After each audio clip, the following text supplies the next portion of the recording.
ഞാൻ ഈ സാരിയൊക്കെ കറക്കി എങ്ങോട്ട് പോകണേന്ന് അറിയണ്ടേ നിങ്ങൾക്ക്? ഇന്നാട്ടോ നമ്മൾ നാട്ടിൽ വന്നിട്ടുള്ള രണ്ടാമത്തെ ഫംഗ്ഷൻ. ഇന്ന് ഇക്കുൻ്റെ സിസ്റ്ററിൻ്റെ എൻഗേജ്മെൻറ്റാണ്, കസിൻ സിസ്റ്ററിൻ്റെ ആട്ടോ. അപ്പം നമ്മളെല്ലാവരും കൂടെ അങ്ങോട്ട് പോവാണ്. നമ്മൾ എല്ലാ ഫാമിലീനെ അത്യാവശ്യം ഞാൻ പരിചയപ്പെടുത്തി തന്നിട്ടുണ്ട്. വീണ്ടും ഒരുപാട് പേര് പരിചയപ്പെടുത്താനുണ്ട് കേട്ടോ. ഇതാണ് നമ്മുടെ സിസ്റ്റർ. സോ നമ്മളവിടെ എത്തിയപ്പോഴും കുറച്ചൊന്ന് ലേറ്റായി. കുറച്ച് ആദ്യത്തെ ചടങ്ങൊക്കെ നമ്മളൊന്ന് മിസ് ചെയ്തായിരുന്നു.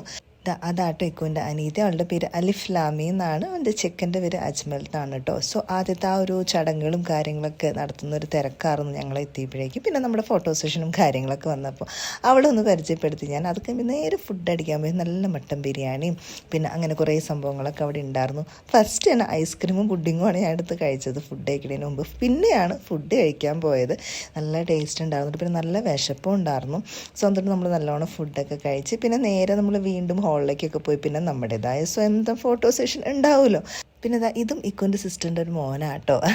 പിന്നെ അവരുടെ കൂടെയൊക്കെ നമ്മൾ ഫോട്ടോയും വീഡിയോസും ഒക്കെ എടുത്ത് നമ്മൾ തിരിച്ച് വീട്ടിൽ പോകുന്ന പരിപാടി. നല്ല ചൂടെടുത്തുകൊണ്ട് തന്നെ പോണ വഴിക്ക് നമ്മൾ കോൺ ഐസ്ക്രീം ഒക്കെ വാങ്ങിച്ചിട്ടാട്ടോ വീട്ടിൽ പോകുന്നത്.